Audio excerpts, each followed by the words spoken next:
आज मराठ्यांनी तुमच्या डोक्यावरचा हात काढला तर तुमच्या संपादन तर जाणार, पण तुम्ही सुद्धा कायमच्या घरी जाणार. मी काय चुकीचं केलंय?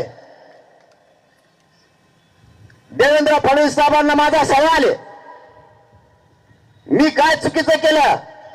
गरीब मराठ्यांना आरक्षण मागितलंय, ते देण्याऐवजी तुम्ही षडयंत्र करायला लागलात, खोट्या केसेस करायला लागलात, आमदारांच्या विरोधात उभा केलेत, तेही मराठ्यांचेच.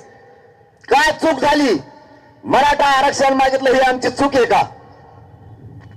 आम्ही तुम्हाला दोन्ही हाताने दिलंय, आज आम्हाला देण्याची वेळ आली तर तुम्ही षडयंत्र करायला लागलात. मराठा आरक्षण मराठ्यांच्या पोरांसाठी मागितलंय. तुम्हाला नाही कळणार फडणवीस साहेब, आरक्षणामुळे आमच्या पोरांचं किती वाटोळं झालंय ते नसल्यामुळं.